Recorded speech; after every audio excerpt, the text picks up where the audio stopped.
অসুস্থ শিক্ষা একটি জাতিকে অসুস্থ করে ফেলে। এজন্য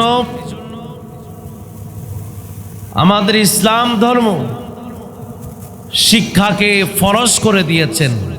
তলাবুল ইলমি ফারিদাতুন আলা কুল্লি মুসলিম ও মুসলিমা, প্রত্যেকটা মুসলমান নর নারীর উপরে দ্বীনি শিক্ষা অর্জন করা ফরজ।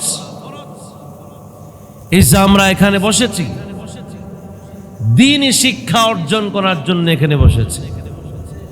এখানে শুধুমাত্র শুনলাম এতটুক নয়, এখানে শুনলাম, মানলাম, সামি'না ওয়া আতা'না গুফরানাকা রব্বানা ওয়া ইলাইকাল মাসির। এই কথা বলতে হবে যে আল্লাহ, তোমার এই কোরআনের তাফসীর শুনলাম, তোমার এই তাফসীরুল কোরআন আমি শুনে মানলাম, আমাদেরকে ক্ষমা করে দিয়েন, আর একদিন আপনার কাছে যেতেই হবে। প্রিয় ভাইরা আমার, মুসল্লি ভাইরা আমার, একটু কান খুলে খেয়াল করে শুনুন। আল্লাহ রব্বুল আলামিন এই পৃথিবীর মধ্যে বিভিন্ন জাতিকে তৈরি করেছেন। পশু পাখি হিংস্র প্রাণী, এই জাতিকে সৃষ্টি করে তার মধ্যে সঠিক জ্ঞান দেয়া হয় নাই, যার কারণে তার মেধার জ্ঞান অল্প থাকার কারণে সে অনেক কিছু করতে পারে না। কিন্তু তার মধ্যে পশুত্বের আচরণ, হিংস্র আচরণ তার মধ্যে বেশি দেখা যায়। আল্লাহ রব্বুল আলামিন ফেরেশতা জাতিকে তৈরি করেছেন যারা জীবনে কোনোদিন খারাপ কাজ করে না, যারা জীবনে কোনোদিন আল্লাহর হুকুম লঙ্ঘন করে না। ওরা আল্লাহ রব্বুল আলামিনের সৃষ্টির মধ্যে উৎকৃষ্ট শ্রেষ্ঠ সৃষ্টি আর জাতি। কিন্তু আল্লাহ রব্বুল আলামিন মানুষকে তৈরি করেছেন। মানুষকে তৈরি করার পরে সেই হিংস্র জাতির পশুত্ব, হিংস্র জাতির সেই হিংস্রতা মানুষের মধ্যে দিয়ে দিলেন। আবার মানুষের মধ্যে যে উৎকৃষ্ট জাতি ফেরেশতা, যারা কোনোদিন গুনাহ করে নাই, ওই জাতির মেধা শক্তি, ওই জাতির ফেরেশতার যেই নেক কাজ করার মেধা, ওই মেধাও মানুষের মধ্যে ঢুকিয়ে দিয়েছেন। আল্লাহু আকবার। একজন মানুষ যদি পশুত্বকে দমায়া দিয়া, যদি তার হিংস্রতাকে দূর করে দিয়া, ফেরেশতা জাতির স্বভাবের মতো স্বভাবকে প্রাধান্য দিয়া যদি সে তার জিন্দেগিকে গঠন করে ফেলে, আল্লাহ রব্বুল আলামিন এই মানব জাতিকে বলেছেন সব জাতির শ্রেষ্ঠ জাতি। উলাইকা হুম খায়রুল বারিয়া। আর যদি এই মানব জাতি যদি ফেরেশতার স্বভাবকে দমায়া দিয়া পশুত্ব জাতির হিংস্রতা যদি প্রকাশ করে, তার চলাফেরা, লেনদেন, ওঠা বসা, জিন্দেগি যদি এমন হয়ে থাকে, তাহলে আল্লাহ রব্বুল আলামিন বললেন এই পশুর কি মূল্য আমার কাছে, তবে এই মানুষের মূল্য একটা কুকুরের চাইতে আরো নিকৃষ্ট। আল্লাহ রব্বুল আলামিন বলেছেন উলাইকা কাল আনআমি বাল হুম আদল। মানুষটা একটা হিংস্র কুকুর, বরং কুকুরের চাইতে আরো অধম। নাউজুবিল্লাহ। কেন? এটা তার বিবেকের কারণে, তার মেধার কারণে, তার জ্ঞানের কারণে, তার শিক্ষার কারণে। জ্ঞান দেয়া হয়েছে, জ্ঞান দিয়ে সঠিক পথ অনুসন্ধান করবার জন্য। আমরা এই মাহফিলে বসেছি সঠিক পথ খোঁজার জন্য। কি বলেন আপনারা? জান্নাতের পথ খোঁজার জন্য। জাহান্নামের পথকে বাদ দিয়া ফেরেশতাদের পথ খোঁজার জন্য আমরা এখানে বসেছি। সকলে বলেন আল্লাহুম্মা আমিন। আলহামদুলিল্লাহ। আবু হুরায়রার বর্ণনায় আল্লাহর নবী, দয়াল নবী মুহাম্মদুর রাসূলুল্লাহ সাল্লাল্লাহু আলাইহি ওয়াসাল্লাম বলেছেন, লাম্মা খালাকাল্লাহুল আকলা, যখন আল্লাহ রাব্বুল আলামিন আকলকে তৈরি করলেন, আকলকে আলাদাভাবে তৈরি করলেন, বিবেক, মেধা, জ্ঞান, শিক্ষাকে আলাদাভাবে তৈরি করলেন। এটার ধরন কেমন ছিল, এটা কাইফিয়ত কেমন ছিল আল্লাহই ভালো জানেন। আল্লাহ রাব্বুল আলামিন বললেন, এই আকলটাকে তৈরি করে ক্বালা লাহু কুম ফাকামা। আল্লাহ রাব্বুল আলামিন বললেন, ও জ্ঞান তুমি দাঁড়ায়া যাও। সেই জ্ঞান আল্লাহর সামনে দাঁড়ায়া গেছে। সুম্মা ক্বালা লাহু আদবির ফাদবার। আল্লাহ বললেন, এর জ্ঞান, ওরে আকল, পিছনের দিকে সরে যা। পিছনে জ্ঞান, সে পিছনে সরে গেছে। সুবহানাল্লাহ। জ্ঞান এমন একটা শক্তি, বিবেক এমন একটা শক্তি, এই জ্ঞান মানুষের দেহের মধ্যে যেই দিন ঢোকায়া দিয়েছে, এই জ্ঞান যদি বলে বাজারের দিকে যা, বাজারের দিকে বড়িটা যায়, দেহটা চলে যায়। এই জ্ঞান যদি বলে চল এখন মসজিদে চলে যাই, তাইলে পুরো দেহটা মসজিদে চলে আসে। সুবহানাল্লাহ। আল্লাহ রাব্বুল আলামিন এই জ্ঞানকে সৃষ্টি করার পর পরীক্ষামূলক তাকে এই কথাগুলি বললেন, দাঁড়াও, তুমি দাঁড়াইয়া গেছে, পিছনে যাও, পিছনে চলে গেছে। সুম্মা ক্বালা লাহু আকবিল ফাআকবালা। এরপরে বললেন, রে আকল সামনে আসো। এই জ্ঞান, তার জ্ঞান খরচ করে আল্লাহর সামনে হাজির হয়ে গেছে। আল্লাহু আকবার। মানুষের রোবট বানায়, রোবট বানায় এখন মানুষ ড্রাইভিং ছাড়া, প্লেন ছাড়া গাড়ি চালায়। রোবট দিয়া ঘরের সব আসবাবপত্র সব কিছু মানুষ আঞ্জাম দেয়। কিন্তু আল্লাহ রাব্বুল আলামিনের সৃষ্টিকে নকল করা কখনো মানুষের পক্ষে সম্ভব নয়। কারণ আল্লাহ রাব্বুল আলামিনও সৃষ্টি করেছেন, আমার আপনার যে দেহটা তৈরি করেছেন, এই দেহটার মতো এত আধুনিক নতুন কোন সৃষ্টি, কোন জাতি, কোন মানুষ কখনো সৃষ্টি করতে পারে না। এমনকি কোন নিখুঁতভাবে আল্লাহ ছাড়া কেউ তৈরি করতে পারবে না। আল্লাহ রাব্বুল আলামিন বলেছেন, লাকাদ খলাকনাল ইনসানা ফি আহসানি তাকওয়িম। কি সুন্দর আল্লাহ তাআলা আমাদের দেহকে তৈরি করেছেন, যেখানে যেটা দেবার সেখানে সেটা দিয়েছেন। চিৎকার দিয়ে বলেন আল্লাহু আকবার। প্রিয় ভাইরা আমার, আকলকে বললেন, যখন তুমি পিছনে ছিলা, সামনে আসো। জ্ঞান উঠে দাঁড়ায়া আল্লাহর সামনে দাঁড়ায়া লাব্বাইক বলে হাজির দিলেন। এরপর বললেন, সুম্মা ক্বালা লাহু উকউদ ফাকআদা। ও জ্ঞান তুমি বসে পড়ো। জ্ঞান সে বসে পড়ল। ক্বালা লাহু মা খালাকতু খালকান হুয়া খায়রুম মিনকা ওয়ালা আফদালা মিনকা ওয়ালা আহসানা মিনকা। ও জ্ঞান, ও আকল, আমি তোমার চাইতে পৃথিবীর মধ্যে আর কোন জিনিস ভালো আর উত্তম বানাই নাই। সুবহানাল্লাহ। তোমার চাইতে শ্রেষ্ঠ জিনিস, শ্রেষ্ঠ মাখলুকাত আমি বানাই নাই। কারণ আপনি দেখেন, এই জ্ঞান খরচ করে মানুষ আকাশে প্লেন দিয়া উঠতে পারে। সুবহানাল্লাহ। মানুষে জ্ঞান খরচ করে কঠিন উত্তাল সমুদ্রের মধ্যে সে চলতে পারে।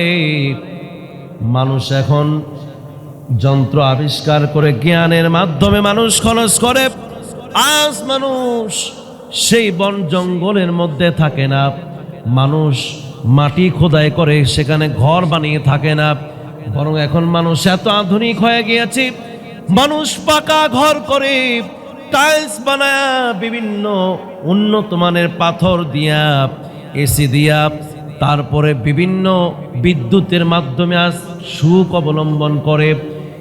এই জন্য জ্ঞানের চাইতে আর কোনো জিনিস ভালো নাই। সুবহানাল্লাহ। আল্লাহ রব্বুল আলামিন বললেন, ও জ্ঞান, বিকা আখুজু অবিকা আতব, আমি মানুষের মধ্যে তোমার এই জ্ঞান ঢুকায়া দিলাম। তোমার এই জ্ঞানের কারণেই আমি একটা মানুষকে আমি যা চায় তা আমি তাকে দিয়া দেই। সুবহানাল্লাহ।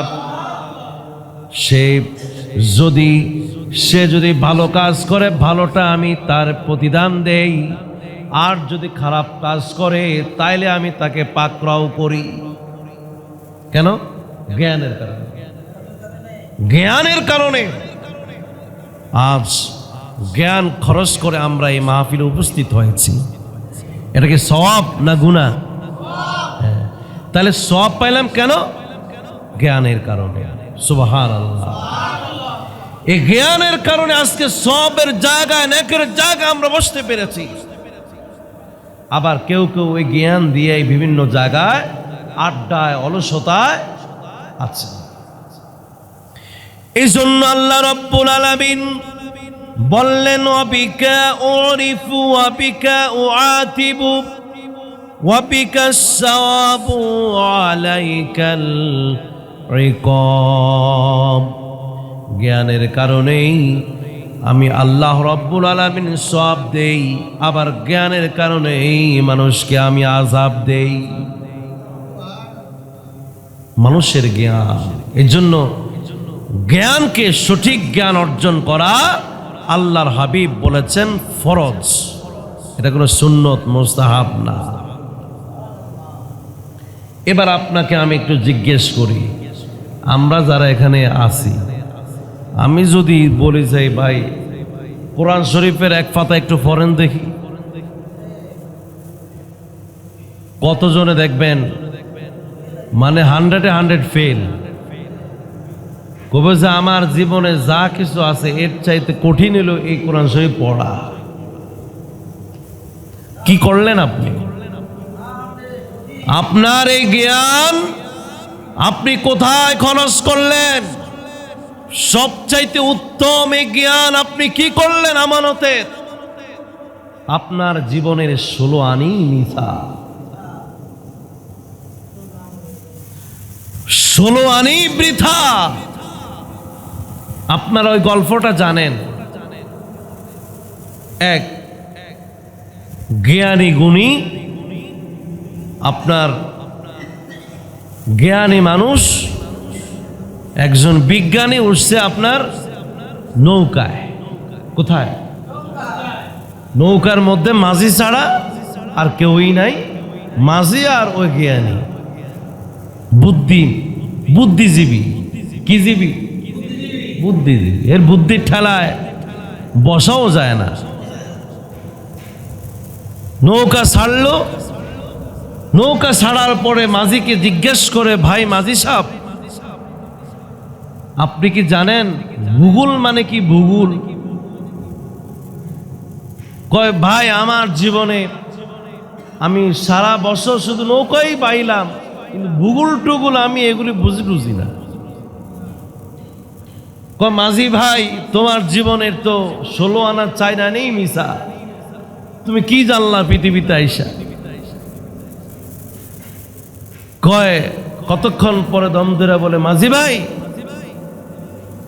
ইতিহাস কি জানেননি? ইতিহাস?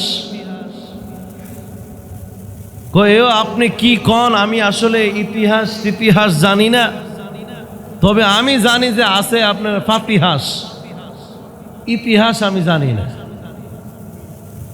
কয় তোমার আরো চাইরানি কি বৃথা, জীবনের চাইরানি বৃথা।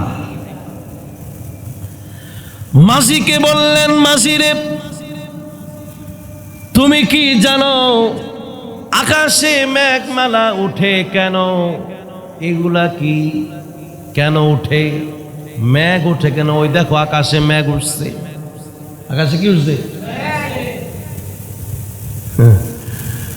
বলল যে হুজুর আমি এই নৌকা বাইছি, আমি দেখি যে আপনার মেঘ উঠে, তুফান আসে, পানি পড়ে, কিন্তু কেন উঠে, কি এগুলি আমি কোনোদিন জানি না।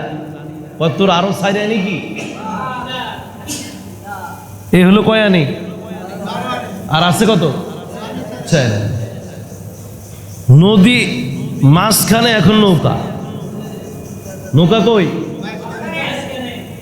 শুরু হয়ে গেছে তুফান, সাথে সাথে শুরু হয়ে গেছে কি?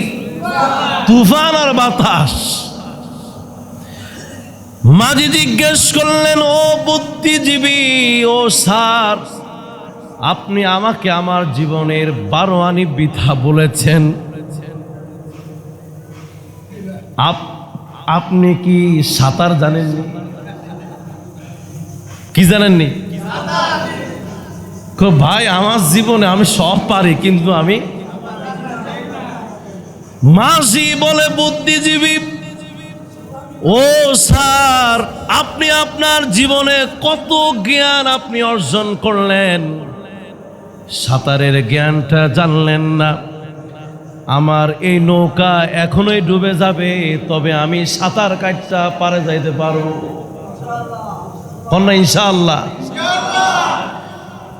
ওই বুদ্ধিজীবীকে স্যারকে বললেন, স্যার আমার 12 আনা মিছা কইলেন, কিন্তু আমি হিসাব করে দেখলাম আপনার 16 আনি মিছা। 16 আনি কি? আপনি কি জানেন না? হ্যাঁ, সাঁতার কাটেন। এটা আল্লামা থানবী রহমতুল্লাহ আলাই তার কিতাবের মধ্যে গল্পটা গেছে। তার মানে হলো আমার জীবনের সব আছে, কিন্তু আমার জীবনে আমি কোরআন শরীফ এক পাতাও পড়তে পারি নাই। জীবনে আপনি কি করলেন? ভাইরা আমার, আমি আমার কথা বলি, আমার টাকাও নাই, পয়সাও নাই, জমি জমা কিছুই নাই, তবে আমি কিন্তু কোরআন শরীফ কিন্তু দেখে দেখে পড়তে পারি। আমি মনে করি আল্লাহর হাবিব যেইভাবে কোরআনের কথা বলেছেন, যে কোরআন যদি পড়তে পারে, কোরআন অনুযায়ী যদি আমল করতে পারে, তাইলে এই লোকটা কিয়ামতের ময়দানে শুধু একা জান্নাতে যাবে না, বরং তারকে 10 জন যারা জাহান্নামী হয়ে গেছে, সেই জাহান্নামে হয়েছে এমন 10 জন ব্যক্তিকে মুক্তি দেওয়ার ক্ষমতাও তাকে দেয়া হবে।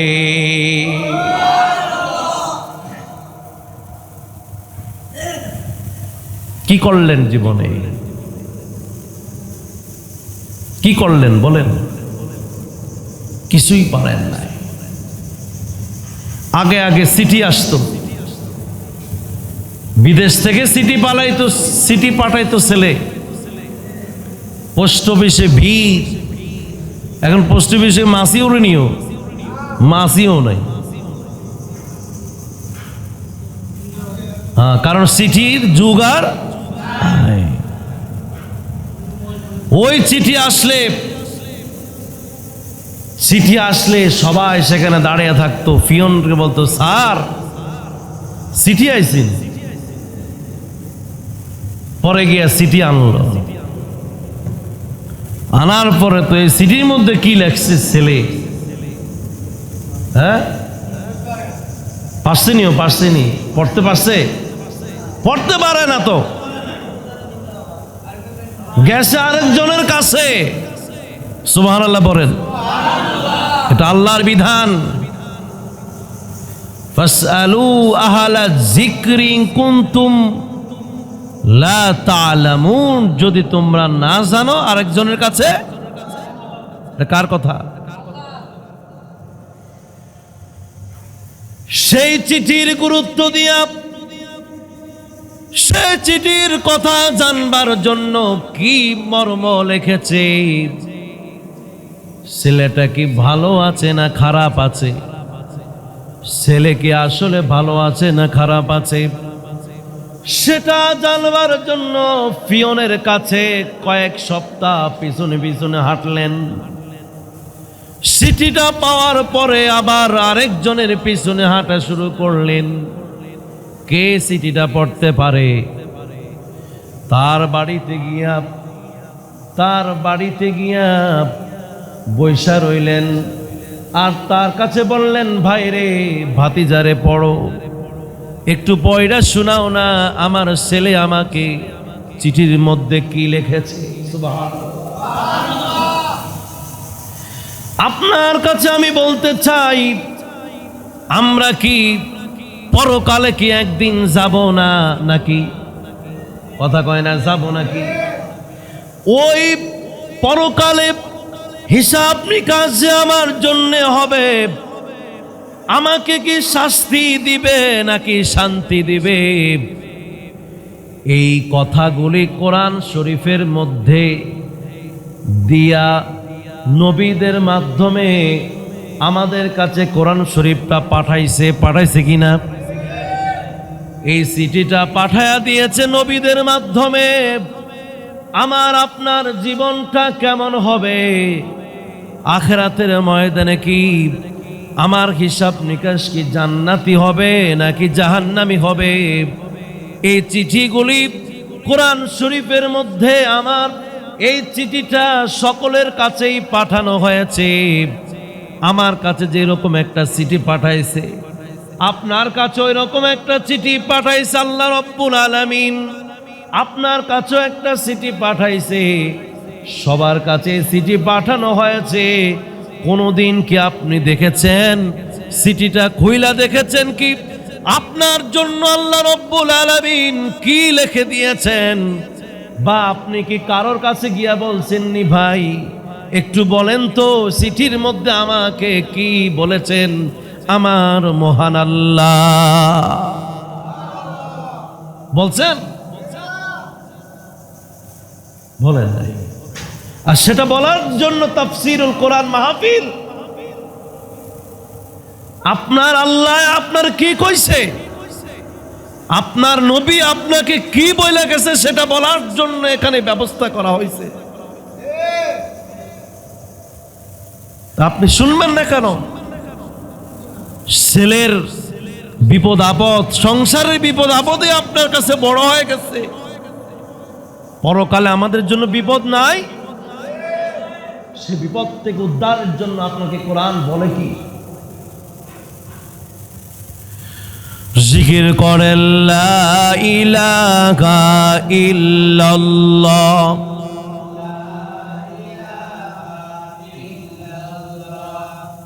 লা ইলাহা, লা ইলাহা,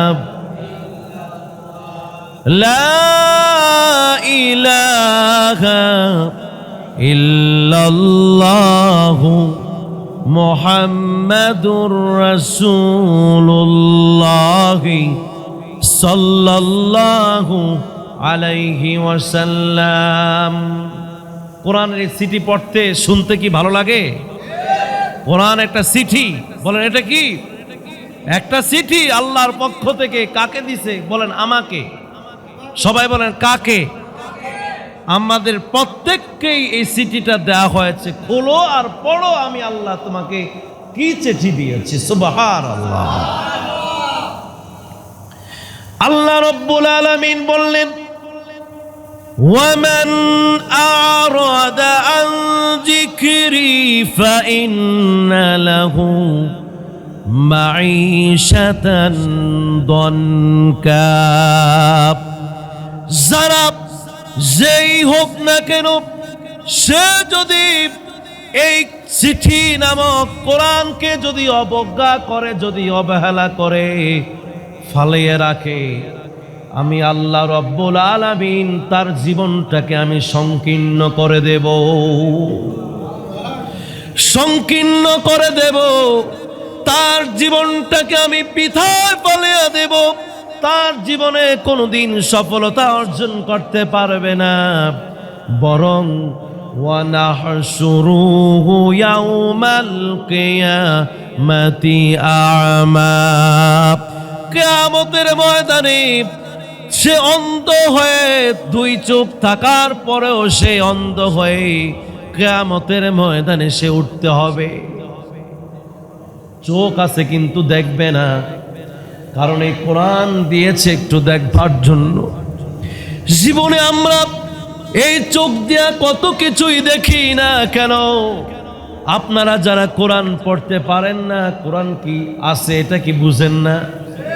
কোরআন একদিন ধরে খুলে দেখেন আর চোখের অশ্রু ছেড়ে দেন। আল্লাহ কোরআন দিয়েছো, চিঠি দিয়েছো, পড়তে পারি নাই, তুমি আমার এই চক্ষুকে তুমি অন্ধ কিয়ামতের দিন করিয়ে দিও না। এই চিঠি কি লিখেছো তা শোনার জন্য ওলামায়ে কেরামদের কাছে আমরা গেছি। অতএব এই কোরআন খুলে যদি একটু তাকান, এই চোখের হক একদিন না একদিন আদায় হয়ে যাবে।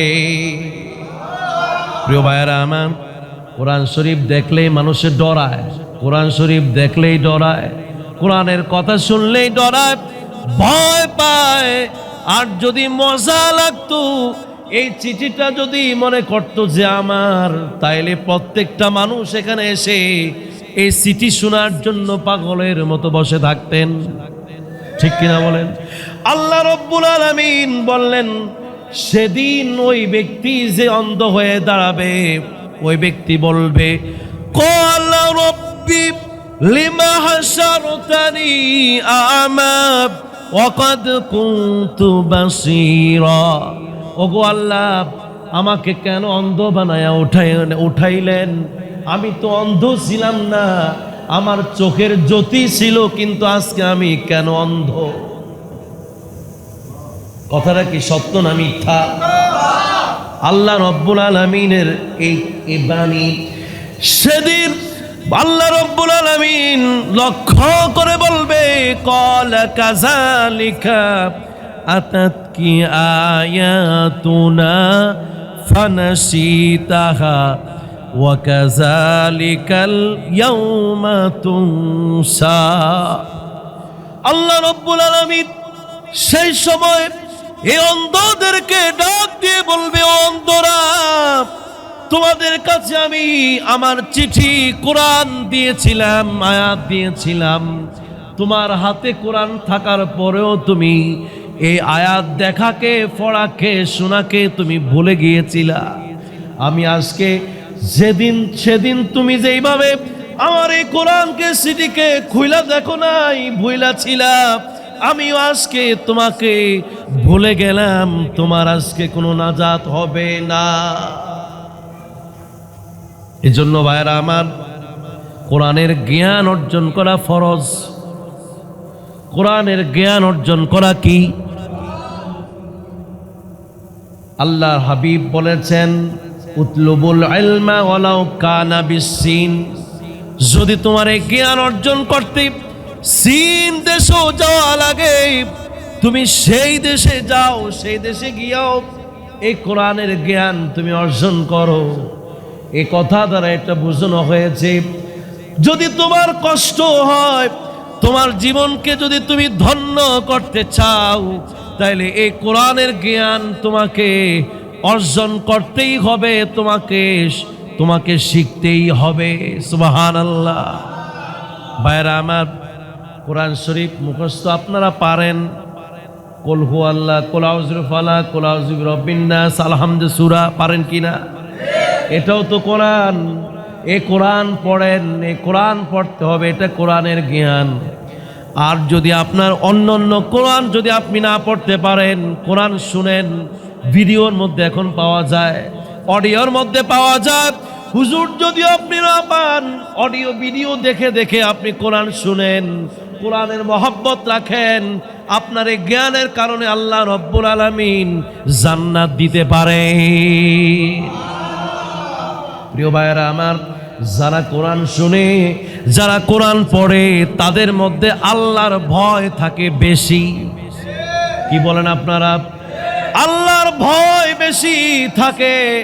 আল্লাহ রাব্বুল আলামিন বলছেন, ইন্নামা ইয়াখশাল্লাহা মিন ইবাদিহিল উলামা, একমাত্র যারা কোরআনের জ্ঞান রাখে ওই জ্ঞানীরাই, ওই আলেমরাই সবচাইতে বেশি কাকে ভয় করে? আল্লাহকে যদি ভয় করে তাহলে ইজ্জত সম্মান বাড়বে না কমবে?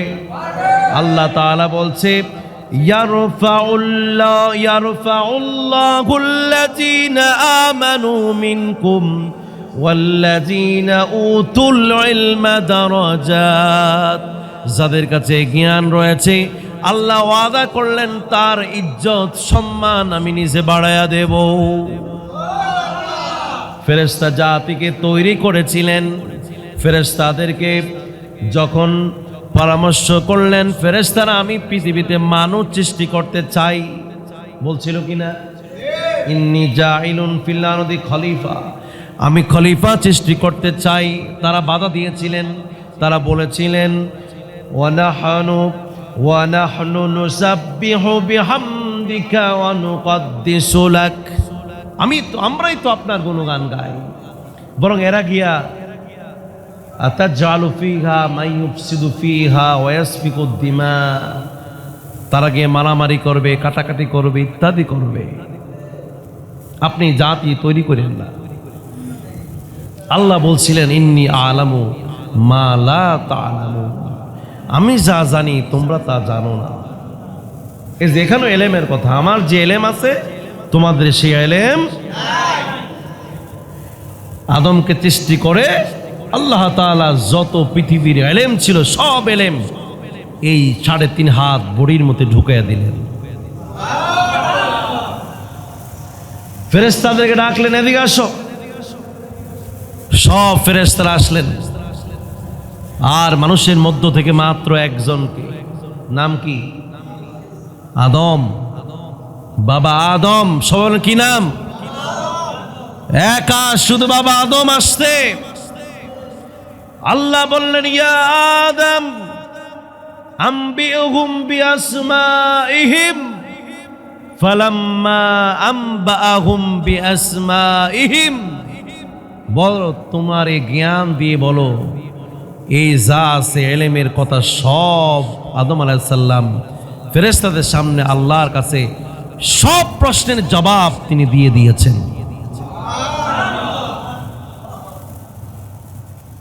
পরীক্ষার মধ্যে এক পরীক্ষার্থী লিখতে পারে, আরেক পরীক্ষার্থী পারে না।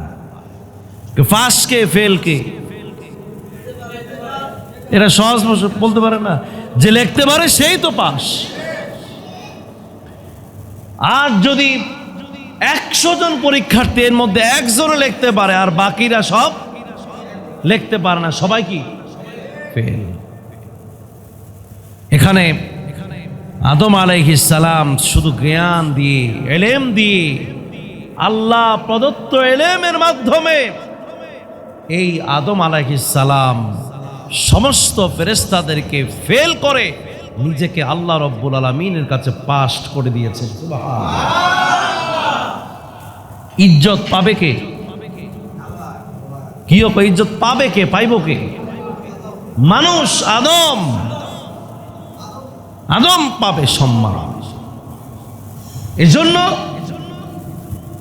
আল্লাহ রব্বুল আলামিন ফেরেশতাদেরকে বললেন, যাও সিজদা করো। সুবহানাল্লাহ পড়ে। আমাদের আমাদের মানুষদের ইজ্জত সম্মান কম না বেশি? আমাদেরকে সম্মান করে ফেরেশতারা, আমাদেরকে সম্মান করে স্বয়ং আল্লাহ রব্বুল আলামিন। আল্লাহু আকবার। আল্লাহ রব্বুল আলামিন বললেন, উসজুদু লিআদম, তোমরা আদমকে সিজদা করো। ফাসাজাদু ইল্লা ইবলিস আবা ওয়াস্তাকবারা, সবাই ইজ্জত করলেন, সম্মান করলেন মানুষকে, কিন্তু একটা লোক ছাড়া। নাম কি? সবাই বলেন নাম কি? মার নাম কি? ইবলিসের মার নাম কি? হায় হায় হায় হায়, না ঠিক মতো কইতে। ইবলিসের মার নাম হলো নীল বিষ। কোন কি বিষ? নীল বিষ। আর এর বাপের নাম হলো খবিশ। কার? ইবলিস। এই খবিশের ছেলে খবিশ, ইবলিস কার কথা মানে না। এই জন্য দেখবেন এই সমাজের যারা খবিশ, এই লোকগুলি আল্লাহরে মানে না। আর যারা মানবে না, বুঝতে হবে এরা কি? মানুষ নামক খবিশ। আপনার খবিশটা কইতে পারেন না? যারা আল্লাহর গোলামি সেজদা করে না, তারা ঠিক ইবলিস না হইল, কিন্তু ইবলিসের বাপের মতন খবিশ। যারা সেজদা দেয় তাদের সম্মান ইজ্জত ফেরেশতাদের চাইতো। সুবহানাল্লাহ ওয়া বিহামদিহি। তাহলে মানুষের জ্ঞান, মানুষের শিক্ষা, মানুষদেরকে আল্লাহ রাব্বুল আলামিন সারা পৃথিবীর সকল মাখলুকাতের উপরে মর্যাদা দিয়েছেন। আল্লাহু আকবার। এই এলেমের কারণে কিয়ামতের ময়দানে যে এলেম অর্জন করেছে তার বাপ মায়ের সম্মান সেদিন অনেক বেশি হবে। সুবহানাল্লাহ। নূরের তাজ পরানো হবে। কার কার মাথায়? কার মাথায় নূরের তাজ পরানো হবে? বাপ মায়ের মাথায়।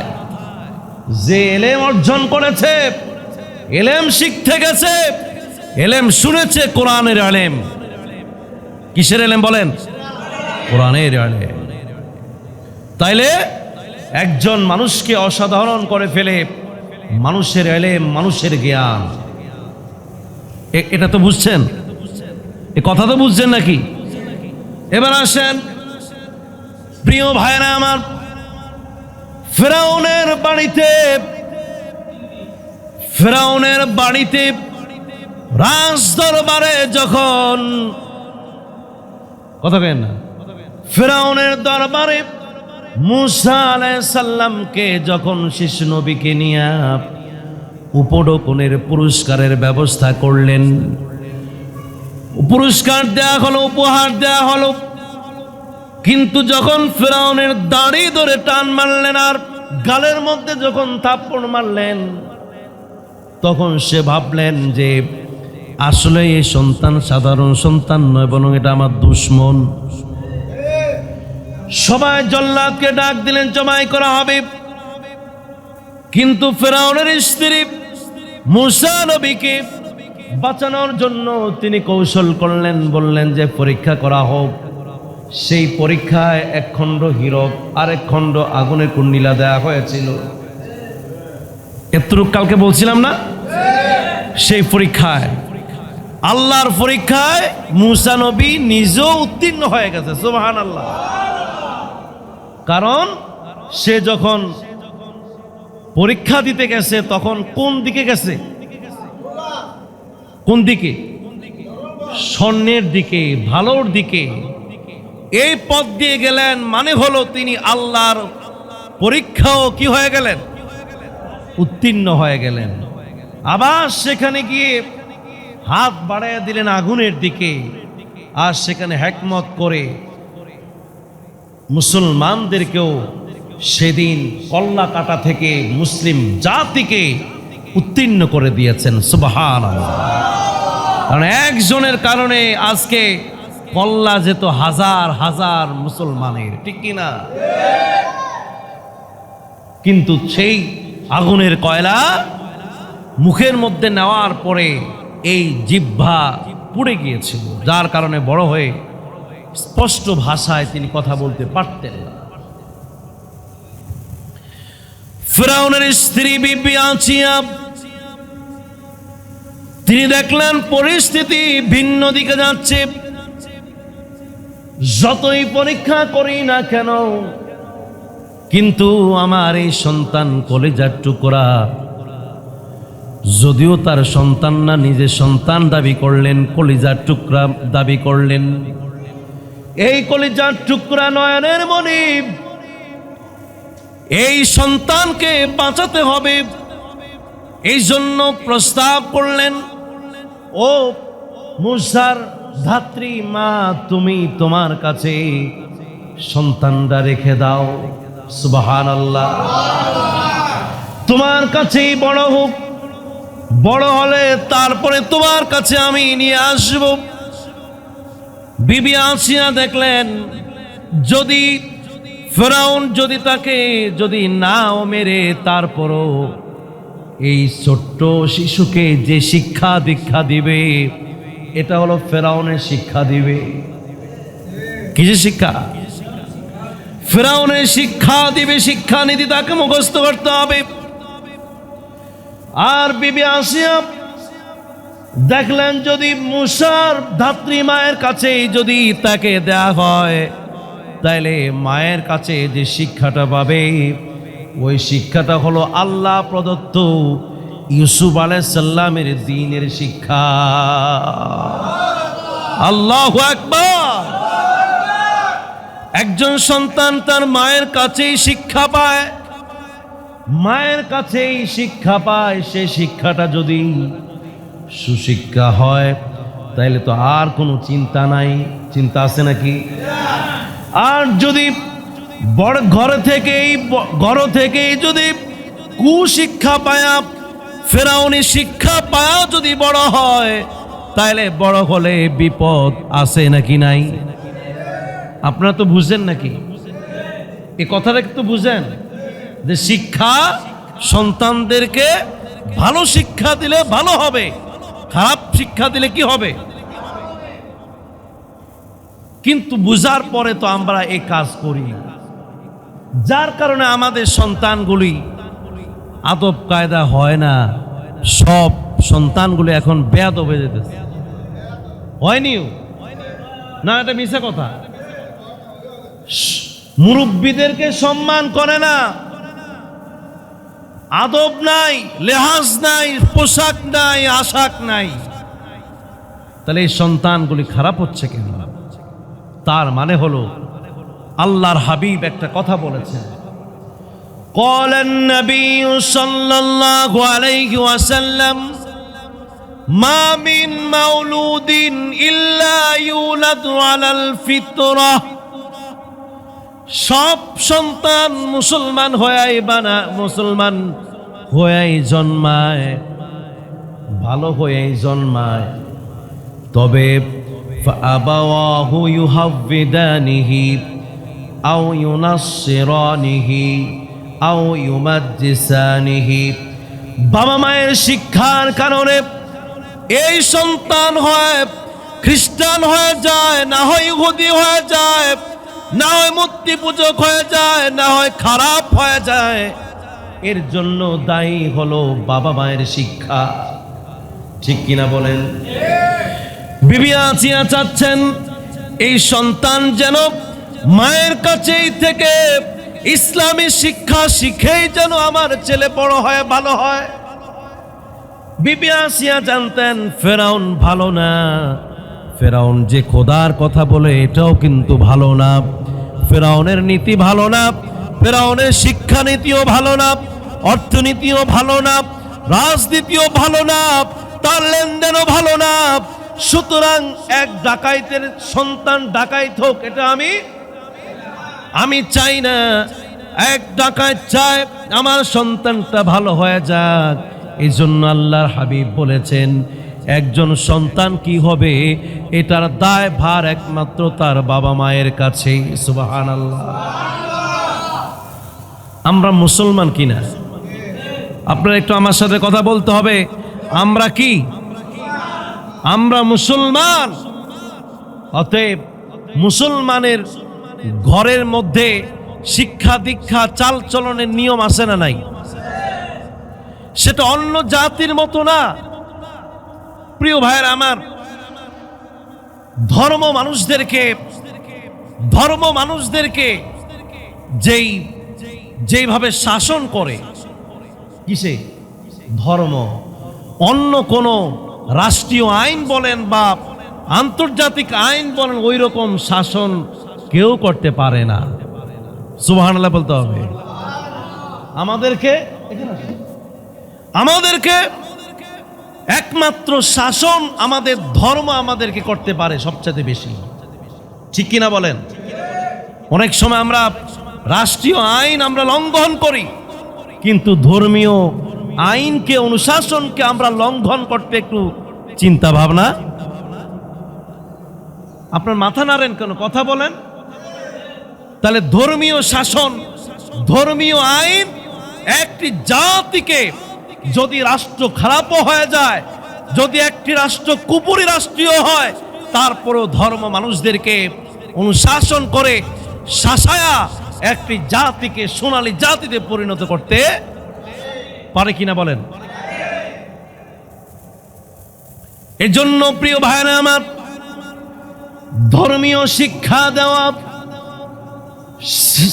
জাতির সন্তানদেরকে, ভবিষ্যৎ প্রজন্ম জাতিকে যদি তাদেরকে বিপদগামী যদি না করতে চাই, তাহলে ধর্মীয় রীতিনীতি আইনগুলি আমাদের পরিবার পরিজন সন্তানদেরকে আমরা শিখায়া যাওয়া ফরজ, ঠিক কিনা বলেন? তবে আমি আপনাদেরকে কথা বলতে পারি, আমরা বাংলাদেশের মানুষ, দল নাই মত নাই সেদিকে বাদ দিয়ে আমরা সবাই কি মুসলমান? আমরা সবাই কি এই মুসলিম জাতি? ধর্মীয় শিক্ষা অর্জন করা বিএনপির মানুষদের জন্য যে এরকম ফরজ, আওয়ামী লীগের সন্তানদের জন্য মনে হয় ফরজ না? কথা কেন? ফরজ নিও। জামাতে ইসলামের সন্তানদের জন্য কি? আমরা সবাই দল মত নির্বিশেষে এক জায়গায় সর্বশেষ আমাদের পরিচয়, আমরা মুসলমান, ঠিক কিনা বলেন? এখানে কোনো প্রশ্ন নাই, এখানে কোনো সুয়াল নাই, কোনো কথা নাই। ধর্মীয় শাসনগুলি, ধর্মীয় কথাগুলি বোঝাবার জন্য, বলার জন্য, শোনার জন্য এবং অর্জন করা, এটা আমাদের সকলের জন্য কি ফরজ না সুন্নাত? ধর্মীয় অনুশাসন ফরজ। যেইভাবে মুসা আলাইহিস সালামকে যদি বিবি আসিয়া তার রাজ দরবারে রাখতেন, তাইলে কি ধর্মীয় জ্ঞান কি এই মুসা নবীকে দেওয়া যেত কিনা? বরং ধর্মীয় শিক্ষা ফরজ বিধায় এই সন্তানকে ফিরআউনের কাছে রাখলে বিধর্মী ফিরআউনি শিক্ষানীতি দিয়া তাকে শিক্ষিত করা হবে, ঠিক কিনা বলেন? কিন্তু আমরা মুসলমান, আমরা দল বুঝি না, মত বুঝি না। সর্বশেষ কথা হলো, ধর্মীয় জ্ঞানগুলি আমাদের সকল মুসলমান পরিবারের মধ্যে থাকা ফরজ। কারণ প্রত্যেকের সন্তান প্রত্যেকের কাছেই বড়, প্রত্যেকের সন্তান প্রত্যেকের কাছেই দায়িত্ব নেওয়া হয়েছে। আপনার দায়িত্ব আপনার এই ধর্মীয় শিক্ষা দেওয়া, আপনার সন্তানদেরকে দেওয়া কি ফরজ নাকি মুস্তাহাব? আপনি যদি আওয়ামী লীগ হন সমস্যা নাই, কিন্তু ধর্মীয় কোরআনের জ্ঞান আপনার আওয়ামী লীগের সন্তানদেরকে দিতে হবে কি হবে না? আপনি ধ্বংস হয়ে গেছেন, কিন্তু আমার সন্তানকে আমি ধ্বংস করতে আমি চাই না এবং দেব না। আমি কোরআনকে ভালোবাসি, ইসলামকে ভালোবাসি, ধর্মকে ভালোবাসি। তাহলে এই সন্তানদেরকে, পরবর্তী প্রজন্মকে যদি ভালো রাখতে চাই, তাইলে কোরআনের জ্ঞান আমাদের সন্তানদেরকে দেওয়া ফরজ। ফরজ তো নাকি? এজন্য প্রিয় ভাইরা আমার, আপনাদেরকে আমি একটা কথা বলতে চাই, আমরা মুসলমানের ঘরে সন্তান যদি জন্ম নেয়, তাহলে প্রথম ইসলাম ধর্ম আমাদেরকে শিখায়, তুমি তার কানের মধ্যে আল্লাহু আকবার শব্দটা তাকে শোনাইয়া দাও। সুবহানাল্লাহ বলবেন না? আল্লাহু আকবার মানে এই সন্তান আপনিও না বুঝলো, এই সন্তান বড় হয়ে বুঝবে। আল্লাহু আকবার মানে হলো আল্লাহ মহান, আল্লাহর উপরে কোনো নীতি নাই, মত নাই, দল নাই, মত নাই, সব উপরে কে? আল্লাহ রাব্বুল আলামিন যেইভাবে বলেছেন জিন্দেগিটা ওইভাবেই যাবে, ওইভাবেই আরেকজনকে সে বলবে। এই জন্য একজন মুসলমান ধর্মীয় নীতি অনুযায়ী হরে নাম হরে কৃষ্ণ বা বলে, বরং একজন সন্তানের কানের মধ্যে কার কথা শুনিয়ে দিতে হবে। এখানে কোনো রকমের প্রশ্ন নাই, কথা নাই। আমরা সবাই মুসলমান, আমরা সবাই কি? আমাদের ধর্মের নাম কি? আমাদের কিতাবের নাম কি? আল কোরআন।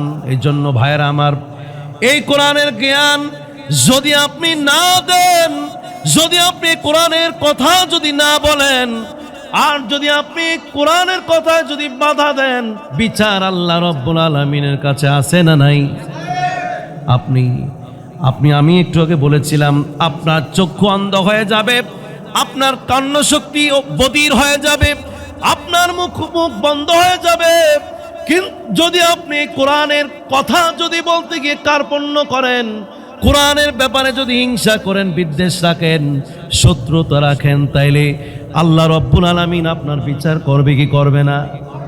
এই জন্য ভাইরা আমার, এই কোরআনের জ্ঞান মুসলমানদের প্রত্যেককেই দেওয়া, এটা কি ফরজ নাকি মুস্তাহাব?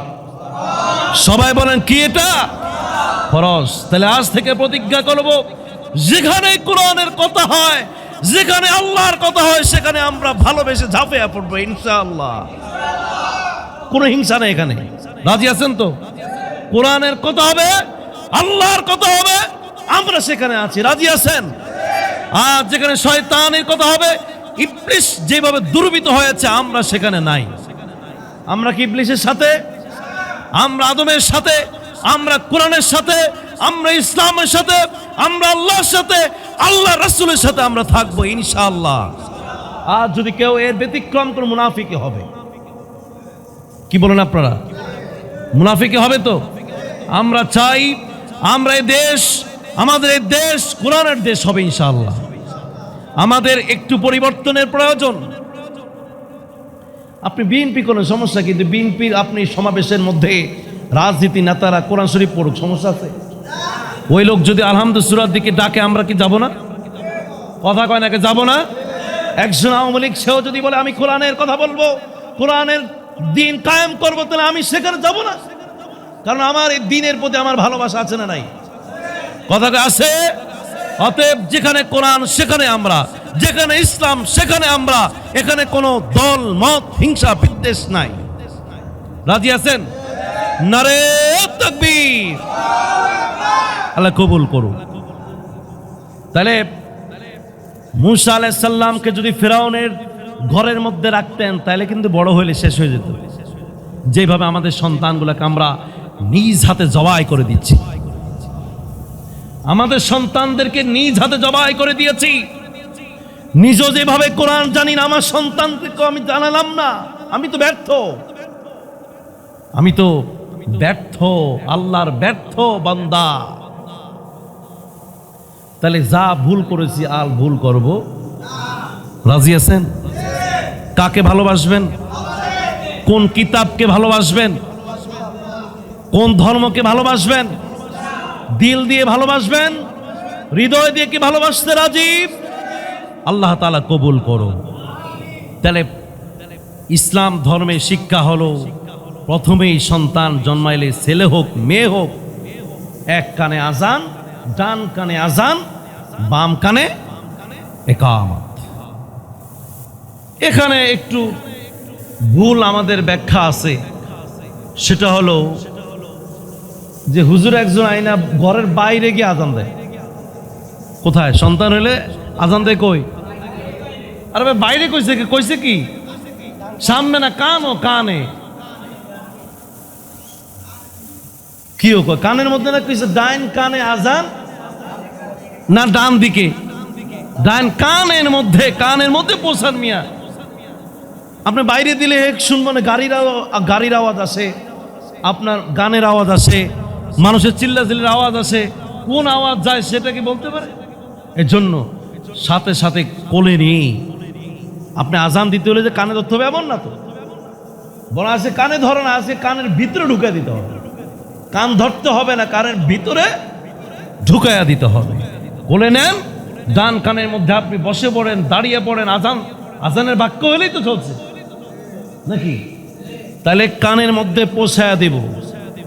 আমি আমার আলহামদুলিল্লাহ, আমার সন্তান, দুইটা সন্তান, কোন আলহামদুলিল্লাহ, দোনোটা সন্তানের কানের মধ্যে আমি নিজে আজান দিয়েছি। আপনি বাবার দায়িত্ব, এটা আপনার দায়িত্ব। যদি কেউ না থাকে, আপনি মহিলা তো আজানের বাক্য জানেন না, আপনি দিতে হবে, কারণ এটা ইসলাম ধর্মের বিধান, ধর্মীয় নীতি। যদি হিন্দুরা আজ থেকে তাদের কিতাব ছেড়ে দেয়, তাদের ধর্মীয় কাজ বাদ দিয়ে দেয়, ওই হিন্দুরা কে হিন্দু থাকবো?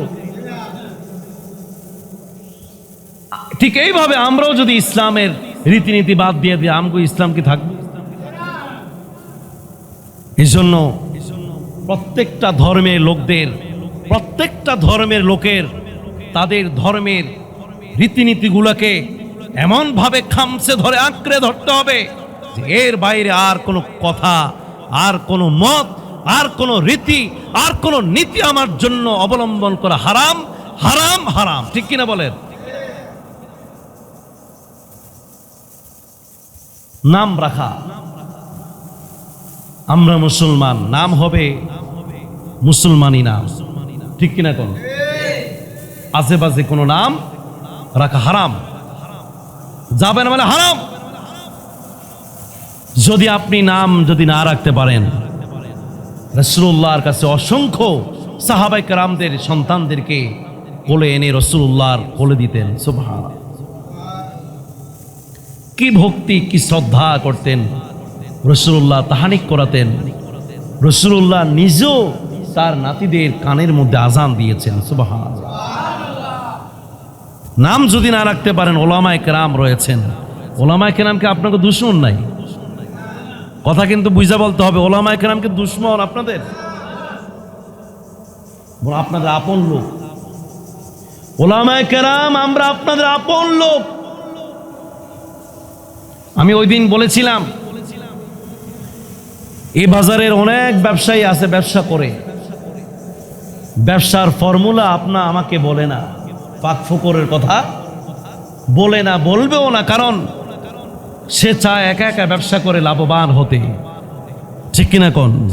কিন্তু ওলামায়ে কেরাম যে ব্যবসার কথা বলে, সে নিজেও যেরকম ব্যবসা করে, ঠিক ব্যবসার ফাঁক ফকর একেবারে সব কিছু ওপেন সবার কাছে বলে দেয়।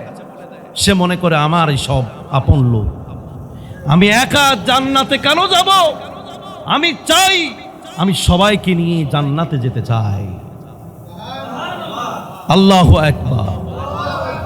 অতএব ওলামায়ে কেরামদের কাছে যেতে হবে, সন্তানদেরকে নিয়ে, সন্তানদের কাছে নিয়ে যদি ওলামায়ে কেরামদের কাছে যান, ওলামায়ে কেরাম আপনার ছেলের জন্য দোয়া করবেন, মেয়ের জন্য দোয়া করবেন।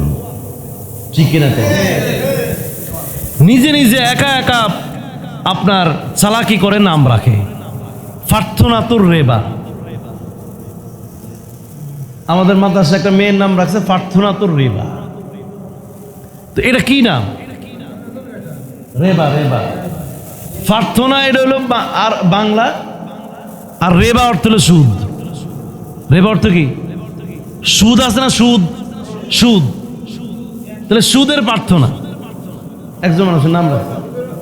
তো এই জীবনে গিয়ে কি ব্যবসা করে, তো সুদই খাইব, নামে রাখছে সুদ। নাম রাখছে তুকা জীবান। কয় হুজুরে তো ফরে ফাবি আই আলা ই রব্বিকুমা, এটা তো কোরআন শরীফের নাম। আরে ভাই, তুমি কি জানো এটা অর্থ কি? এটা অর্থ হলো মিথ্যুক। মিথ্যা কথা কয় না, মিথ্যুক। তাহলে এর অর্থ হইলো এই নাম কি হুজুররা করবে এই নাম রাখার জন্য? তুকাজ জীবান। ফেরাউন নাম রাখা কি জায়েজ আছে? যদিও কোরআন শরীফের মধ্যে নাম আছে, কিন্তু এই নাম কি কেউ রাখে? কোরআন শরীফের সব নাম, সব আয়াতের অর্থ নাম কি রাখা যাবে নাকি? এগুলো তো নাম রাখা যাবে। এই জন্য ওলামায়ে কেরামকে সব সময় আমরা সম্মান করব। রাজি আছেন? ওলামায়ে কেরাম আমাদের অশান্তি চায় না, আমরা চাই কি? ইসলাম মানে কি? শান্তি। প্রিয় ভাইরা আমার, কিয়ামতের ময়দানে আল্লাহ রাব্বুল আলামিন বলবেন, ইন্নাকুম তুদআউনা ইয়াউমাল কিয়ামাতি বিআসমাইকুম ওয়া আসমাই আবাইকুম ফাআহসিনু আসমাআকুম। ডাক দিবে কিয়ামতের দিন, হে আব্দুল্লাহর ছেলে আব্দুল্লাহ। নাম ধরবে কয়টা? দুইটা। বাপের নাম, ছেলের নাম। আমাদের পরিচয় কি বাপ দিয়ে না মা দিয়ে? আপনি ইউরোপ কালচারের মধ্যে যান, পশ্চিমা দেশে যান, সেখানে গিয়ে দেখবেন যে বাপ দিয়ে পরিচয় না, মা দিয়ে পরিচয়। এর মানেটা কি জানেন? এর মানেটা হলো তাদের মতে বাপ অনেকজন হইলেও সমস্যা নেই, মা ঠিক থাকলে চলছে। তাদের পরিচয় ঠিক রাখবার জন্য মাকেই রাখে। কিন্তু আমাদের ইসলাম হচ্ছে এত সুন্দর পবিত্র ধর্ম। যেরকম ধর্মটা পবিত্র, আমাদের জাতিকেও পবিত্র করে রেখেছেন। চিৎকার দিয়ে আল্লাহু আকবার। আমাদের পরিচয় হচ্ছে বাপ দিয়ে, কারণ বাপ ঠিক, সন্তান ঠিক। ঠিক কিনা কোন? এজন্য আল্লাহর পথ বাদ দিয়ে যদি অন্যটা ধরা হয় তাহলে বিপদ আছে। কথা আছে কি না? যদি আজ থেকে এটা আইন করে যদি এই দেশের মধ্যে যদি পাশ করা হয়, আজ থেকে বাংলাদেশের মানুষের পরিচয় হবে মা দিয়ে, বাপ দিয়ে নয়, আপনারা কি মানবেন? হ্যাঁ, কেন মানবেন না? কারণ আমরা মুসলমান। চিৎকার দিয়ে বলতে, আমরা কি? আমাদেরকে এই জাতিকে অপবিত্র করতে চাই না। ঠিক এইভাবে যদি কোরআন বিরোধী কোনো আইন যদি এদেশে বাস্তবায়িত করানো হয়, তাহলে আমরা সেই কোরআনের প্রেমিক হয়ে, আল্লাহর প্রেমিক হয়ে, রাসূলের প্রেমিক হয়ে ওই আইন কি মানব? আমাদের বুকের তাজা রক্ত জমিনের মধ্যে ঢলে পড়বে, শাহাদাত হয়ে যাবে, তারপর আমরা কোরআনের অশ্রদ্ধা ও সম্মান দেখতে চাই না। রাজি আছেন? এজন্য আমরা আগে নিজেরা ঠিক হতে হবে। নিজেদেরকে আগে যদি বলিয়ান করেন তাইলে করা যাবে। আর যদি নিজেরা বলেন যে আমরা দুর্বল, আমরা রোজা রাখা আবার যুদ্ধের ময়দানে যাব, অথচ এই আল্লাহর এই জমিনে দিন কায়েম হয়েছে মাহে রমাদানের রোজাদারের মাধ্যমে। সুবহানাল্লাহ বলেন। বদরের ময়দানে যুদ্ধ করেছে কারা? আরে মুসলমান রোজাদাররা, রোজাদার। মুসলিম জাতি ভীরু নয়, মুসলিম জাতি ভীতু নয়, মুসলিম জাতি সাহসী জাতি। মুসলিম জাতি দুর্বল হয় না, বরং মুসলিম জাতি রোজা রাখলে ঈমান নামক অস্ত্র আরো বেশি সাহসী হয়ে যায়, ধারালো হয়ে যায়, শক্তি বৃদ্ধি হয়ে যায়। চিৎকার আল্লাহু আকবার। এর জন্য নিজেদের ঈমানকে আগে ঠিক করা লাগে। আগে যদি নিজে ঠিক থাকে তাহলে সব ঠিক, আর যদি নিজে বেতাল হয়ে যায় এটা আপনার উপর। প্রিয় ভাইরা আমার, মুসা আলাইহিস সালামকে ফিরআউনের বাড়ি থেকে বের করে ইসলামিক পরিবেশটা কুড়ে ঘরে হলো, কোনো সমস্যা নাই। কারণ মুসার ঘর একটা কুড়ে ঘর, রাজপ্রাসাদ না, কিন্তু তার কাছে কুড়ে ঘরটাই রাজপ্রাসাদের মতো। সুবহানাল্লাহ। এই ঘরের মধ্যে আল্লাহ আল্লাহ বলা হয়, এই ঘরের মধ্যে সিজদা দেওয়া হয়, এই ঘরেই কোরআন পড়া হয়, এই ঘরেই আল্লাহর কোরআন, আল্লাহর কিতাব পাঠ করা হয়। এই ঘরটা যদিও ভাঙ্গা চূড়া, কিন্তু আমার আল্লাহ রব্বুল আলামিনের কাছে ওই ঘরটার ওই রাজ দরবারে রাজপ্রাসাদের চাইতে আরো বেশি বড়।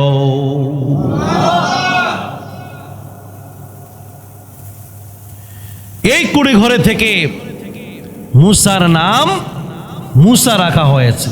সুবহানাল্লাহ। নামটা রেখে দিয়েছেন কে? ওই ভাইরা কথা বলতে হবে, নাম রেখেছেন কে? তার কানের মধ্যেও আল্লাহ তার রাসূলের কথা ঢুকানো হচ্ছে। আকিকা করানো, সদাকা দেওয়ানো, খতনা করা, শিক্ষা দেওয়া হতে শুরু করে আস্তে আস্তে মাই সব যত্ন নিয়ে ইসলামী শিক্ষায় শিক্ষিত করছে। রাজকীয় পোশাকে, রাজকীয় খরচে, রাজকীয় সব কিছুর মাধ্যমে ইসলামী শিক্ষা হচ্ছে। সুবহানাল্লাহ। যত ভরণ পোষণ আসছে কোত্থেকে? রাজ দরবার থেকে। তবে শিখানো হয় কোনটা? ইসলামী শিক্ষা। সুবহানাল্লাহ পড়েন। তার শিক্ষককে তার মা। সুবহানাল্লাহ। একজন মা, মায়ের দায়িত্ব আছে। একজন মায়ের দায়িত্ব অনেক বড়। একটা মাই পারে একটা সন্তানকে ইসলামিক বানায় ফেলতে। আপনি অভ্যাস করেন, আসসালামু আলাইকুম শিখান তারে। ওই সে তোতা পাখির মতো, তোতা পাখি যেভাবে আসসালামু আলাইকুম আপনাকে দেখলে দেয়, ঠিক এই বাচ্চাটাও, তোতা পাখিটাও আপনি সালাম শিখান, সালাম দিবে। আদব শিখান, বড় বোনের সাথে, বড় ভাইয়ের সাথে কি করতে হবে। এই যে আদব কায়দা, এই মা শিখায়। কিন্তু আমাদের মারা কি তা করে? কথা বলতে হবে যে আমরা এখানে এসেছি শিক্ষার জন্য। আমাদের মারা কি তা করে? বরং এখন এক জমানায় আমরা এসেছি, প্রযুক্তির জমানায়। মোবাইল আমাদেরকে সব খাইছে। খাইছে ভাত, খাইছে আপনার শিক্ষা, খাইছে মান, খাইছে ইজ্জত, খাইছে সব।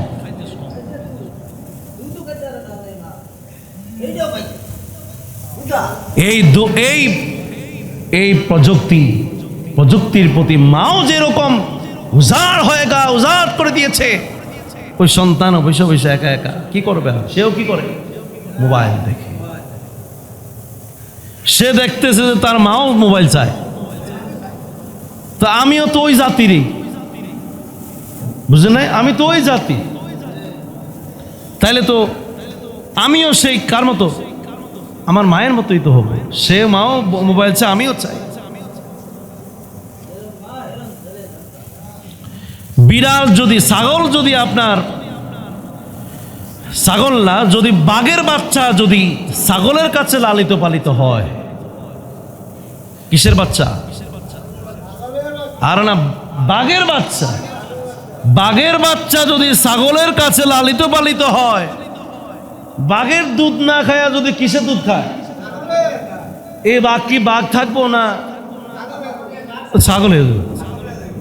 তার জাতি সব ধুইলা সব শেষ হয়ে যাবে। আজ এই জাতি ছাগলের জাতি হয়ে গেছে, ঠিক কিনা কোন? এই জাতিকে শিক্ষা দেওয়া হতো, আউযু বিল্লাহি মিনাশ শাইতানির রাজিম, বিসমিল্লাহির রহমানির রহিম। এই শিক্ষা দেওয়ার কথা ছিল। মা পড়তেন, সন্তান শুনতেন, মা বলতেন, সন্তান বলতো। এখন সেটা বাদ দিয়ে মাও দেখে, ছেলেও। এখন আর বাঘ বাঘ নাই, এখন সব হয়ে গেছে ছাগল। রাগ করছেন নাই? আমরা কই যাই আমরাও বুঝি। আমরা যে কই যাই আমরাও বুঝি না।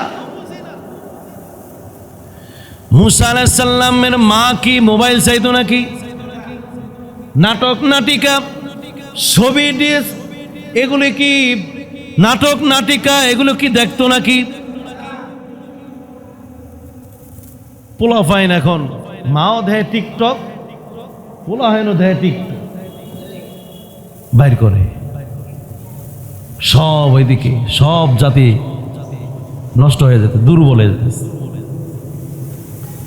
যাই হোক, এই মা যদি শিখায় মা যদি শিখায়, মুসার মা শিখাচ্ছেন, বাপরে আমরা শিরিক করি না।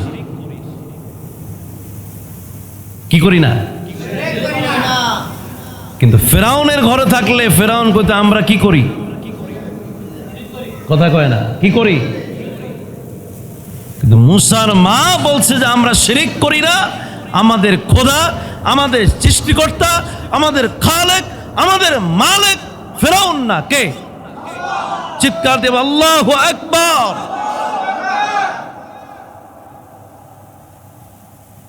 এই জন্য ভাইরা, আমরা মুসলিম পরিবারদের কত দায়িত্ব আমাদের। এই মুসলিম পরিবাররা আমরা কত কিছু যে ভুল করি। আমরা কি কোনোদিন আমার সন্তানকে কথা বলেছি বাপরে আল্লাহ বাদ দিয়ে শিরক করো না, কথা কোনোদিন বলছিলাম? আমরা কি কোনোদিন আমার সন্তানকে আল্লাহ বুঝাইছিলাম, আল্লাহ চিনাইছিলাম? আপনি আল্লাহর কাছে জবাব দিতে হবে। ইয়া বুনাইয়া লা তুশরিক বিল্লাহ। এই শিক্ষা দিবে পরিবার। পরিবারের শিক্ষায় আসল শিক্ষা। মুসার পরিবার বলছে বৎসরে, লোকমানের পরিবার বলে বৎস তুমি শিরক করো না। আমাদেরকে খাওয়ায় কে? পড়ায় কে? আমাদের জীবন দিয়েছেন কে? আমাদের মরণ দিবে কে? সেজদা করব কাকে? খবরদার, এই কপাল আল্লাহ ছাড়া ফেরাউনের কাছে নত করা যাবে না। হারাম, হারাম, হারাম। পরিবার শিখাচ্ছে, ও বৎস, তুমি তোমার বাবাকে মাকে সম্মান করবে। শিখায় কে? ওই মিয়া, শিখায় বাপে মায়। বাপ মাই শিখায় যে তুমি বাপ মায়ের সম্মান ইজ্জত করবে। কই বলছেন আপনি? বলেন না তো। কই আপনাকে দেখলে তো সালাম দেয় না? দেয়? শরম করে, শরম করে যে বাপ মারে সালাম দিবে। কেন শরম করে কোন তো? হ্যাঁ, শিখায় না, শিখায় না। ওই পণ্ডিত মশাই আপনার প্রতিদিন ক্লাস নিতেন আপনার খালি গায়ে। কি গায়ে? খালি গায়ে আর কি। পণ্ডিত মশাই শিখায়। তো একদিন শুনছে যে স্কুলে অফিসার আসবো। কে আসবো? অফিসারের সামনে কি উদাম গাও কি থাকা যায়? এই জীবনে একবার একটা গেঞ্জি গায়ে দিছেন। গেঞ্জি গা দেওয়ার মাত্র পুরা গাও চুলকানি শুরু হয়ে গেল। কারণ এই গেঞ্জি পড়া তার কি নাই? কথা কয় না, কি নাই?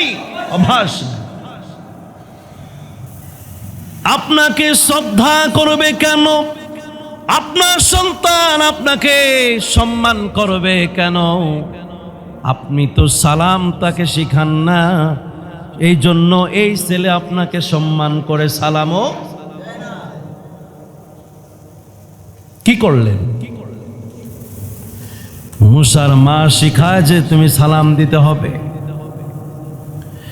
যদি তুমি চলাফেরা করো তাইলে ভালো মানুষের সাথে চলতে হবে।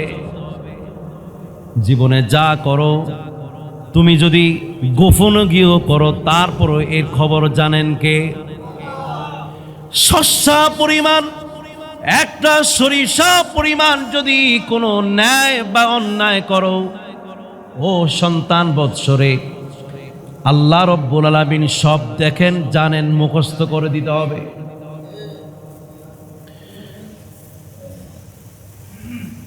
সন্তানকে বলতে হবে নামাজ পড়ো। মা যদি সেজদা দেয়, সন্তান দেখবেন সেজদা দিয়ে আবার এভাবে সেজদার মধ্যে তাকায় যে মা কি করে, বাবা কি করে। সেজদা দিলে পরে সন্তান দেখে যে মাও সেজদা দেয়, বাবাও সেজদা দেয়। তার মানে হলো আমাকেও সেজদা দিতে হবে, আমাকেও নামাজ পড়তে হবে। এই শিক্ষা মুসলিম পরিবারের শিক্ষা, এই শিক্ষা মুসলিম পরিবারের শিক্ষা। আপনি যদি অহংকারী হন, আপনার সন্তান অহংকারী হয়ে যাবে। আপনার সন্তান, আপনি যেই স্বভাব আচরণ দেখান, ওই সন্তানের মধ্যে এমন ভাবে সেভ হয়ে যায়, কোনোদিন এই স্বভাবকে আর পাল্টানো সম্ভব হবে না। হবে? যাই হোক, আল্লাহ রব্বুল আলামিন মূসা আলাইহিস সালামকে এই যে ছোট্ট কাল থেকে তার মায়ের ঘরে কিসের শিক্ষা দিচ্ছেন? ইসলামের শিক্ষা। তখন তো কোরআন ছিল না, ইসলামী শিক্ষা, জাবুরের, ইনজিল, জাবুর কিতাবের বা ইসলামী শিক্ষা। ইউসুফ আলাইহিস সালাম যে শিক্ষা দিয়েছেন, এই শিক্ষাটা সন্তানকে দিচ্ছে। এই শূন্য মেধার জ্ঞানের মধ্যে যখন একটার পর একটা ইসলামী বিধান ঢুকছে, এখন মাত্র 17 বছর বয়সে বিশাল জ্ঞানের অধিকারী মূসা আলাইহিস সালাম হয়ে গেলেন। তার যোগ্যতা এত বেশি বেড়ে গেছে, এখন যে কোনো কাফের তাগুতের সামনে ইসলামের বিধান নিয়ে কথা বলতে তার কোনো দ্বিধা আর কোনো ভয় তার লাগে না। কারণ তার মেধার মধ্যে কি আছে? ইসলামী শিক্ষা। যোগ্যতা দিয়ে দিলেন। কাউকে দেয় 40 বছরে, কিন্তু মূসা আলাইহিস সালামকে দেয়া হয়েছে 17 বছরে পূর্ণ জ্ঞান। কত বছরে? 17 বছরে। তখন তো আমরা লুঙ্গিও পরি না, কিন্তু সকল যোগ্যতার জ্ঞান অর্জন তার হয়ে গেছে, হিকমতের জ্ঞান তার হয়ে গেছে। আল্লাহ রাব্বুল আলামিন বললেন, ওয়ালাম্মা বালাগ আশুদ্দাহু ওয়াস্তাওয়া আতাইনাহু হুকমান ওয়া ইলমা। যখন সে পরিণত বয়স হয়ে গেল, গোটায় 17 বছর পর্যন্ত তার মায়ের পরিবার থেকে কি শিক্ষা? ইসলামী শিক্ষা। সবাই বলেন কি শিক্ষা? ইসলামী শিক্ষা। শিক্ষা অর্জন করে এত বিশাল জ্ঞানের অধিকারী হয়ে গেলেন, যোগ্যতা অর্জন হয়ে গেছে। এখন যদি তাগুতের বিরুদ্ধে যদি কথা বলে, তাহলে তার এই কথা বলার পরে তাগুত পরাজয় হয়ে যাবে। সুবহানাল্লাহ। এখন যদি যোগ্যতা অর্জন করে তাগুতের সামনে যদি ইসলামের কথা বলে, তাগুত ধ্বংস হয়ে যাবে, ইসলাম বিজয় হয়ে যাবে। আল্লাহু আকবার। ইসলাম তো হলো শিক্ষিত মানুষের ইসলাম। এই ধর্মটা জ্ঞানীদের ধর্ম। এই ধর্ম কোনো মূর্খদের ধর্ম নয়। কারণ প্রত্যেকটা মুসলমানকে কোরআনের জ্ঞান অর্জন করতে হবে। ফরজ নাকি মুস্তাহাব? এর মানে হলো বুড়ো থেকে জোয়ান থেকে ছোট্ট থেকে এই ধর্মের অনুসারী যারা, সবাই বড় শিক্ষিত, সবাই বড় জ্ঞানী। এরা অন্য কোনো জ্ঞানী না, বরং তারা কোরআনের জ্ঞানী। আর এই কোরআনের জ্ঞানীকে আল্লাহ রব্বুল আলামিন যেইভাবে সম্মান দেন, এই কোরআনের ইসলাম ধর্মের মানুষদেরকে সম্মান দিবেন কে? বিজয় দিবেন কে? বিজয় কি ইসলামের হয়েছে নাকি হয় নাই? আবারও বলতে হবে, ইসলামের বিজয় হয়েছে নাকি হয় নাই? ইসলামের বিজয় যদি না হতো, তাইলে এই যে আজকে 1450 বছর পরে বাংলার জমিনে এই চৌরাস্তা, পশ্চিম আলোনিয়া চৌরাস্তা বাজার মসজিদের পর্যন্ত কোরআনের জ্ঞান বিজয় লাভ করে এই পর্যন্ত এসেছে। সুবহানাল্লাহ পড়েন। কোরআন বিজয়ী, ইসলাম বিজয়ী বেশ আমাদের সামনে এসেছিল। এই জন্য ভাইরা আমি আপনাদেরকে বলতে চাই, আমরা এই জাতি ভীতু জাতি নই, দুর্বল জাতি নই। আমাদের জ্ঞান যেরকম উৎকৃষ্ট জ্ঞান, আমাদের ঈমানী শক্তিও সবচাইতে বড় শক্তিশালী। আমরা দুর্বল হয়ে যাব না। তাগুত আসলেই, শয়তান আসলেই ওই শক্তিকে আমরা শক্তি মনে করি না। ওই তাগুতি শক্তির উপরে আমাদের ঈমানী শক্তি। অতএব তাগুতি শক্তি যদি আমাদের ঈমানকে হরণ করতে আসে, তাইলে ঈমান হরণ করতে পারবে না। রাজি আছেন?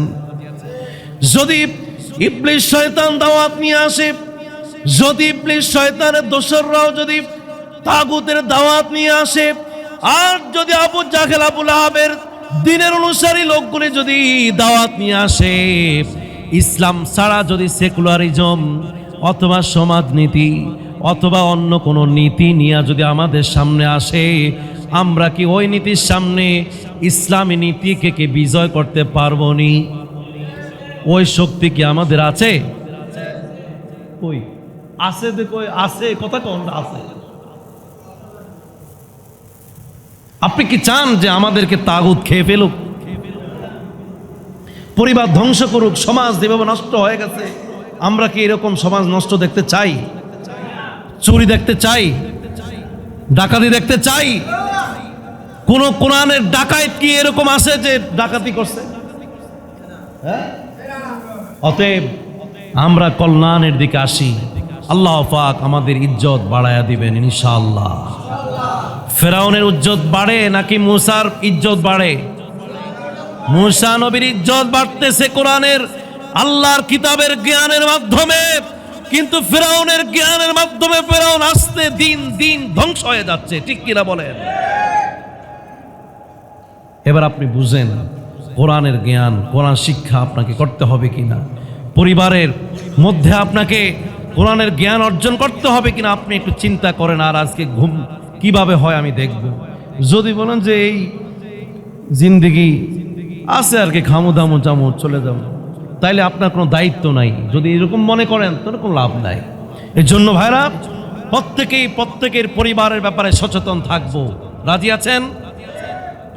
প্রত্যেকের সন্তানদের ব্যাপারে সতর্ক। কারা কারা থাকবেন হাত উঠান, নারায়ে তাকবীর।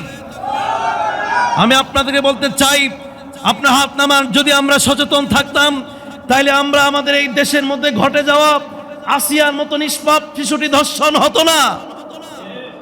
এই আসিয়ার মতো ধর্ষিতা এই শিশু মেয়েটা বিচার তাড়াতাড়ি পেয়ে যেত। ঠিক কিনা বলেন? কিন্তু আমরা আজ যদি সচেতন না থাকার কারণে আজকে দেখবেন আমাদের সমাজে মদ, জুয়ার আড্ডা, এই গাঁজাখোরদেরকে ধরা পড়ছে, ধরা খাইতেছে রোজার দিন। কিসের দিন?